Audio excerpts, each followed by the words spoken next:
Good morning students. अपना जो topic चल रहा था कंटिन्यूअस प्रोबेबिलिटी डिस्ट्रीब्यूशन, जहां हमने नॉर्मल डिस्ट्रीब्यूशन कंप्लीट किया है। नॉर्मल डिस्ट्रीब्यूशन के बाद जो अपना टॉपिक आता है वो है exponential probability distribution. Now exponential distribution की डेफिनेशन क्या है? If x is a continuous random variable then it's said to be follow an exponential distribution with the parameter lambda greater than 0 if its probability density function is given by lambda e raised to minus lambda x for x greater than 0 and 0 otherwise। इसको हम negative exponential distribution भी बोलते हैं। Now exam में इसकी definition और जो इसकी डेरिवेशंस है, mean, variance, moment generating function and moments, सबसे ज्यादा यही पूछे जाते हैं। तो सबसे पहले हम इनके डेरिवेशन पार्ट कंप्लीट करेंगे और फिर कुछ न्यूमेरिकल सिंपलीफाई करेंगे। नाउ यहाँ सबसे पहले हम फाइंड आउट कर रहे हैं मोमेंट जनरेटिंग फंक्शन। क्या फाइंड आउट कर रहे हैं? Moment generating function. Moment generating function की जो डेफिनेशन है वो आपकी होती है mxt and mxt equals to expectation of e raise to tx। ये है आपकी मोमेंट जनरेटिंग फंक्शन की definition. mxt equals to expectation of e raise to tx। Now expectation की डेफिनेशन से इसे सिंपलीफाई करेंगे, इंटीग्रेशन फ्रॉम 0 टू इनफाइनाइट, क्योंकि जो फंक्शन है वो ग्रेटर देन 0 पे ही अप्लाई है। 0 to infinite e raise to tx fx dx। Now integration of 0 to infinite e raised to tx fx की value lambda e raised to minus lambda x dx। Now lambda constant के बाहर आ जाएगा तो mxt की जो definition हो जाएगी mxt equals to lambda constant बाहर आ गया, integration of 0 to infinite e raised to power base same है तो पावर अपनी क्या हो जाएगी? ऐड हो जाएगी। यहां से हम माइनस एक्स कॉमन ले लेते हैं तो ये आपको minus lambda minus t x D x. अब हमें ई रेज़ टू एक्स का इंटीग्रेशन करना है, बट इंटीग्रेशन में कंडीशन क्या रहेगी? कि हम डायरेक्ट अगर इंटीग्रेशन करते हैं तो ये आपका आएगा lambda E raise to minus lambda minus t x का इंटीग्रेशन आपका हो जाएगा e raise to minus lambda minus t x upon minus lambda minus t and limit of integration is 0 to infinite। but अगर ये lambda minus t negative होता है तो negative क्या हो जाएगा? पॉजिटिव हो जाएगा और e raise two plus infinite exist नहीं करता है। तो यहाँ lambda minus t जो है वो हमेशा क्या होना चाहिए? पॉजिटिव ही रहना चाहिए। तो यहाँ कंडीशन क्या ले लेंगे? lambda is greater than t। साथ में कंडीशन क्या आ जाएगी? lambda is greater than t। अब ये वैल्यू नेगेटिव ही रहेगी और e raise to minus infinite आपका 0 के इक्वल होता है। नाउ लिमिट पुट कर दो, minus lambda upon lambda minus t e raise to minus infinite 0 minus e raise to 0 की वैल्यू 1। तो आपका मोमेंट जनरेटिंग फंक्शन आपका आ रहा है lambda upon lambda minus t और लैम्डा ग्रेटर देन t। ये है mgf of exponential distribution, moment generating function of exponential distribution. Now इसके बाद अपन मोमेंट्स निकाल लेते हैं और फिर मीन और वैल्यूज। नाउ मोमेंट्स के लिए फॉर्मूला यूज होगा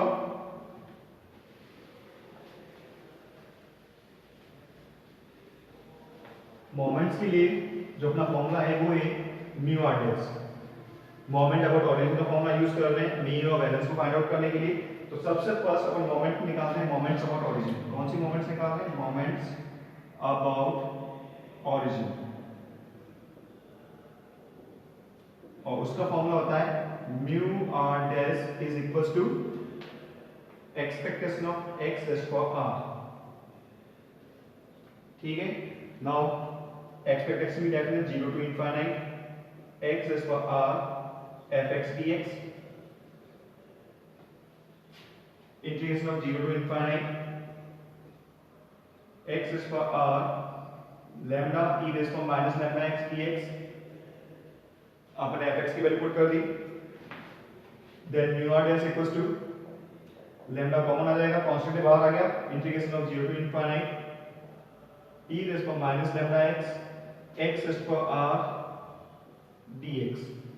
नाउ यहां हम गामा फंक्शन का फॉर्मूला यूज कर सकते हैं जो होता है gamma n equals to gamma n upon a raise to n equals to integration of 0 to infinite e raise to minus ax x raise to power n-1 dx। ये है अपना गामा फंक्शन का फॉर्मूला। तो यहाँ एक ही जगह क्या आ रहा है, लैम्डा आ रहा है, तो इसको लिख सकते हैं mu are dash equals to lambda integration of 0 to infinite e raise power minus lambda x, और जो x था x इसको r, उसको n-1 की फॉर्म में लिख सकते हैं r प्लस 1 माइनस 1 dx। तो यहाँ गामा फंक्शन का फॉर्मूला अपना यूज हो जाएगा, this is equal to gamma, किसके इक्वल हो गया ये, gamma r plus 1 upon constant lambda raise to the power r plus 1। ये आपका म्यू r डैश की वैल्यू आ गई। Now r equals to 1, the first moment mu 1 dash equals to lambda upon 1 plus 1 gamma 2 upon lambda square. Lambda से आपका lambda cancel out हो जाएगा, और गामा 2 को ओपन करेंगे तो 1 गामा 1, गामा 2 को हम ओपन करेंगे तो क्या आएगा 1 गामा 1 अपॉन लैम्डा, तो दिस इज 1 बाय लैम्डा। और म्यू 1 डैश आपका क्या होता है, मीन को हम म्यू 1 डैश से डिनोट करते हैं, तो मीन ऑफ एक्सपोनेंशियल डिस्ट्रीब्यूशन क्या आ गया आपका, ये क्या हो गया आपका मीन, तो मीन ऑफ एक्सपोनेंशियल डिस्ट्रीब्यूशन आपका हो गया 1 by lambda. Clear. Now next r equals to पे अपन फाइंड आउट करते हैं, r equals to mu 2 dash. Now mu 2 dash पे वैल्यू क्या हो जाएगी, lambda 2 plus 1 gamma 3 upon lambda cube. Now lambda से lambda cube cancel, lambda square, gamma 3 को अपन करेंगे तो 2 1 गामा 1 अपॉन लैम्डा स्क्वायर, तो 2 बाय लैम्डा स्क्वायर किसकी वैल्यू आई है, म्यू 2 डैश की वैल्यू आई है। 2 अपॉन लैम्डा स्क्वायर आपकी वैल्यू किसकी आई है, म्यू 2 डैश की। तो यहां हम वैलेंस के लिए फॉर्मूला क्या यूज होगा, वैलेंस आपका होता है,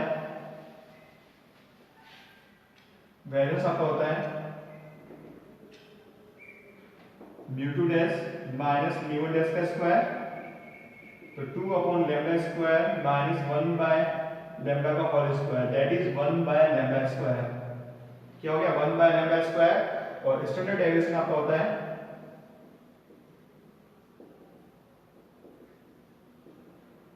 under root of variance, under root of variance it means 1 upon lambda.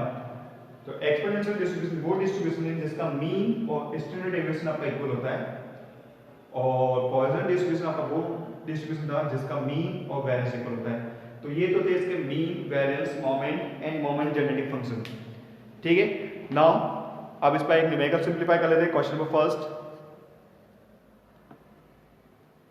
Now question number first है अपना, the time in hours required to repair a machine is exponentially distributed with parameter lambda equals to half। देखो value दे रखी है lambda की, जो parameter है lambda equals to half। what is the probability that the repair time exceed 2 hours, and second what is the conditional probability that a repair takes at least 10 hours given that the duration exceed 9 hours। ये आपकी conditional probability है, और यहाँ पर हमें normal probability find out करनी है, और जो पैरामीटर है लैम्डा की वैल्यू आपको क्या गिवन है 1/2। तो सबसे फर्स्ट तो x आपका क्या है, रैंडम वेरिएबल, जो किसको डिनोट कर रहा है, रिपेयर टाइम ऑफ मशीन। किसको डिनोट कर रहा है, रिपेयर टाइम ऑफ मशीन। तो x denote repair time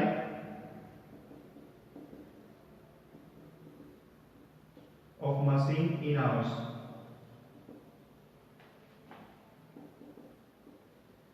then its probability density function fx is given by, क्या हो जाएगा इसका probability density function fx equal to lambda, और यहां लैम्डा की वैल्यू दे रखी है हाफ, ऑलरेडी गिवन है, तो वो हो जाएगा 1/2 e raise to the power minus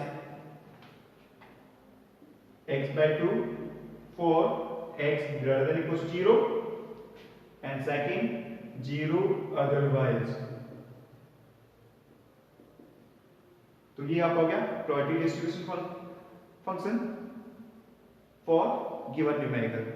now first part क्या फाइंड आउट करना है, what is the probability that the repair time exceed 2 hours. जो रिपेयर टाइम है वो 2 आवर्स से ज्यादा होना चाहिए, किससे ज्यादा होना चाहिए, 2 आवर्स से ज्यादा होना चाहिए। तो हम x क्या डिनोट कर रहा है, टाइम, रिपेयर टाइम को डिनोट कर रहा है, वो 2 आवर्स से ज्यादा, x ग्रेटर देन 2। क्या फाइंड आउट करना है, probability of x greater then 2। तो यहां अपन करेंगे integration of lower limit of integration क्या जाएगी 2, अपर लिमिट ऑफ इंटीग्रेशन कहां तक जा रहा है, डेंसिटी फंक्शन इनफाइनाइट तक, तो 2 to infinite integration of 2 to infinite fx dx। fx की वैल्यू fx की वैल्यू 2 to infinite, fx की value 1/2 e raised to the power minus x/2 dx। now 1/2 constant बाहर आ जाएगा, 1/2 e raised to minus x/2 का integration e raised to minus x/2 upon minus half limit from 2 to infinite, limit from 2 to infinite। now 2 से आपका 2 cancel out हो जाएगा, minus e raised to minus infinite की value 0 and e raised to minus 1। तो आपको value किसकी चाहिए, e raised to minus 1 की वैल्यू, और e raised to minus 1 की जो वैल्यू है हम कैसे से कैलकुलेट कर लेंगे, वो आपका आएगा 0.3679, 0.3679। तो ये आपकी probability that repair time takes exceed 2 hours, यानी जो आपका रिपेयर टाइम है वो 2 घंटे से ज्यादा होगा, उसकी प्रोबेबिलिटी क्या होगी 0.3679, उसकी प्रोबेबिलिटी आपकी हो गई 0.3679। अब सेकंड पार्ट अपन करते हैं, what is the conditional probability that a repair takes at least 10 hours given that it duration exceed 9 hours. तो यहां पर कंडीशनल दे रखी है कि जो रिपेयर टाइम है वो 10 घंटे से ज्यादा होना चाहिए, बट साथ में गिवन क्या है कि 9 घंटे से ज्यादा तो होना ही चाहिए। वो कंडीशनल प्रोबेबिलिटी का कॉन्सेप्ट हो गया आपका a गिवन b। तो probability of a given b यहां हमें फाइंड आउट करना है, तो यहां कंडीशनल प्रोबेबिलिटी का कॉन्सेप्ट आपको यूज करना है। कंडीशनल प्रोबेबिलिटी क्या है, जो रिपेयर टाइम है वो 10 घंटे से ज्यादा होना चाहिए, दे रखा है ना, what is the probability that conditional probability that the repair takes at least 10 hours, कम से कम 10 आवर्स लगने चाहिए, यानी वो 10 घंटे से ज्यादा होना चाहिए, at least 10 hours, x is greater than equals 10। और गिवन क्या है कि वो ड्यूरेशन वो 9 आवर्स से ज्यादा होनी ही चाहिए। जो गिवन वाली कंडीशन है वो आपकी डिनोमिनेटर में आएगी x ग्रेटर देन 9। तो यहां जो है एक्सपोनेंशियल डिस्ट्रीब्यूशन की हम मेमोरीलेस प्रॉपर्टी का यूज करेंगे, और वो प्रॉपर्टी क्या है, probability of x greater then s plus t given by probability of x greater then s, वो आपका हो जाएगा probability of x greater then t के इक्वल।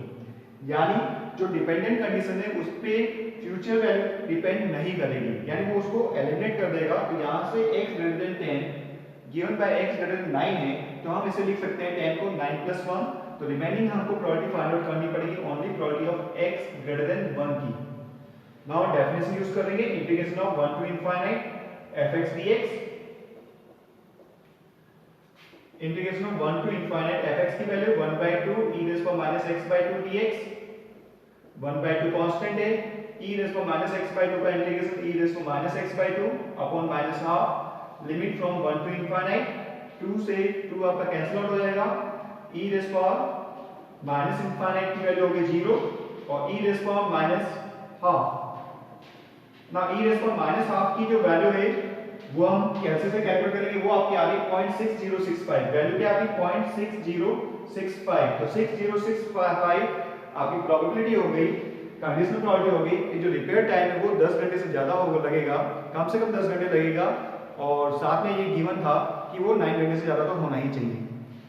तो ये है अपना एक्सपोनेंशियल डिस्ट्रीब्यूशन। तो यहाँ आज अपन एक्सपोनेंशियल डिस्ट्रीब्यूशन कंप्लीट करते हैं। नेक्स्ट जो अपना डिस्ट्रीब्यूशन है यहाँ वो है यूनिफॉर्म डिस्ट्रीब्यूशन। नेक्स्ट लेक्चर के अंदर हम यूनिफॉर्म डिस्ट्रीब्यूशन स्टार्ट करेंगे। Thank you.